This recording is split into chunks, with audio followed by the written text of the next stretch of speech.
Eksperti politikës i jashtme profesor Eduard Jozef tha se kryeministri i Kosovës Albin Kurti mund të përballet me presion në rritje nga administrata e Donald Trump, ngjashëm me atë me cilën po përballet presidenti i Ukrainës Volodymyr Zelensky, përveç se Kurti do të ishte në një pozicion më pak të favorshëm se Volodymyri, sepse nuk ka mbështetje të plotë të Bashkimit Evropian apo edhe Mbretërisë Bashkuar dhe po përballet me kritika të vazhdueshme. Jozef gjithashtu nuk e përjashton mundësinë e tërheqjes së trupave amerikane nga KFOR-i, por tha se kjo është një pyetje për Donald Trumpin. I pyetur nëse duke patur parasysh se Kosova mbetet në një konflikt të pazgjidhur me Serbinë, duhet të pritet presion ndaj Albin Kurtit, si në rastin e Zelenskit, Jozef u deklaroi se përgjigjja në këtë pyetje është absolutisht po. Nuk mund të them nëse do të ketë presion për të arritur një marrëveshje apo diçka tjetër, por nëse Kurti bëhet sërish kryeministër, atëherë ai dhe të gjithë në Kosovë duhet të presim presion shumë më të fortë nga administrata e Trump. Albin Kurti mund të përballet me të njëjtin trajtim që Trump i rezervoi Zelenskit. Kurti nuk është në atë pozicion me Zelenskyn.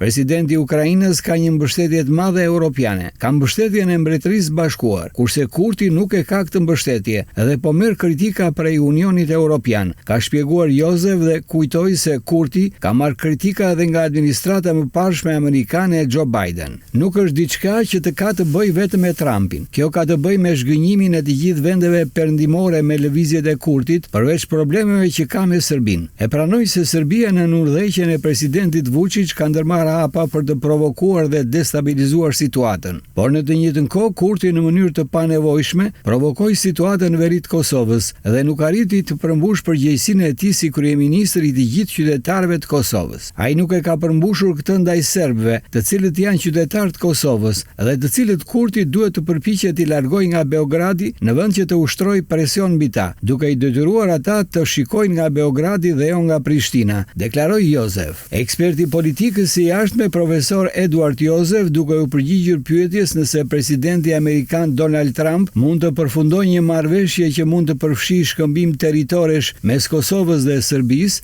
tha se pyetja është e arsyeshme, por se përgjigjja për të nuk dihet. Varet, tha ai, nga rreziqet që administrata e Donald Trump do ishte e gatshme të merrte nëse propozonte një shkëmbim territorial, sepse ky do të ishte një rrezik i madh në Bosnjë e Hercegovinë, sepse Milorad Dodik me siguri që do të përfitonte. Ai aktualisht është në një pozitë të keqe për shkak të dënimit të fundit dhe krizës në Bosnjë, dhe ne pam se presidenti Vučić udhëtoi në Banja Luka për ta mbështetur atë. Pra nëse do të ketë një shkëmbim territorial, çfarë do ta pengonte Dodikun që të ecte përpara me qëllimet e tij? Ky problem do të vinte më pas në derën e administratës Trump, dhe pyetja për të dhe këshilltarët e tij do të ishte nëse ata dëshironin të kishin probleme, theksoi Jozef. I pyetur nëse SBA-ja mund të rreqë trupat e saj nga KFOR-i dhe çfarë do të thotë kjo për sigurinë, Jozef deklaroi se me Donald Trump asgjë nuk mund të përjashtohet. Ai tha në fjalimin e tij se Grenlanda një ditë do të bëhet pjesë e Shteteve të Bashkuara. Trump e propozoi këtë në një fjalim në Kongres javën që shkoi. Pra nëse ai thotë diçka të tillë për Grenlandën, a mund të lëviz trupat i jashtë Kosovës? E po ai është Donald Trump, nuk e dim se çfarë mund të bëj, por pyetja mbetet nëse ai dëshiron pasojat e një veprimi të tillë. Për SBA-n mbajtja e trupave në Kosovë nuk kushton shumë, potencoi ekspert.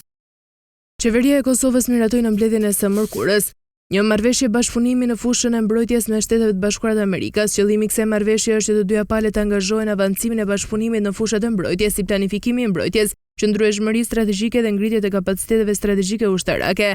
Shtetet e Bashkuara do të mbështesin Ministrinë e Mbrojtjes për një planifikim profesional e të mirëfillt të mbrojtjes me synim dhe rritjen e mbikëqyrjes civile. Po ashtu në marrëveshje parashihet dhe menaxhimi i resurseve të mbrojtjes. Gjithashtu SBA do të mbështesë Kosovën në ndërtimin e kapaciteteve strategjike ushtarake duke përfshirë edhe mbrojtjen ajrore. Konkretisht, SBA do të sjellë ekipe të cilat do të bëjnë vlerësimin dhe do të mbështesin Ministrinë e Mbrojtjes në prokurorimin e sistemit të armatimit nivelit strategjik, siç janë mbrojtja ajrore, por edhe mbështetja ajrore. Marrëveshja adreson çështjet e kapaciteteve ajrore për ndërtimin të flotës së helikopterëve, që është një kapacitet që është planifikuar të ngrihet në Forcën e Sigurisë së Kosovës.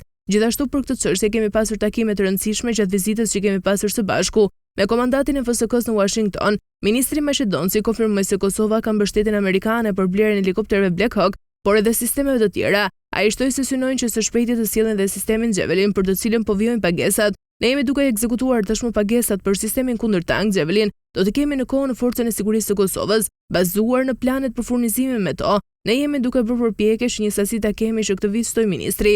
Por pas kësaj marrëveshje Kosova ka ftuar Shtetet e Bashkuara për një prezencë ushtarake ndarës misionit të saj në kuadër të misionit të NATO-s në Kosovë. Në të dy drejtimet, jemi duke diskutuar prezencën ushtarake amerikane e para që ndërlidhet me vendimarrjen e tyre për të vazhduar të jetë pjesë e KFOR-it dhe e dyta përmes bashkëpunimit që e kemi në aspektin bilateral, duke i dhënë mundësinë vetes por edhe SBA-s që të kemi prezencë në Republikën e Kosovës si në aspektin e trajnimeve, po ashtu edhe shfrytëzimit të hapësirave tona për qëllime të përbashkëta, shtoi më tej Maqedonci.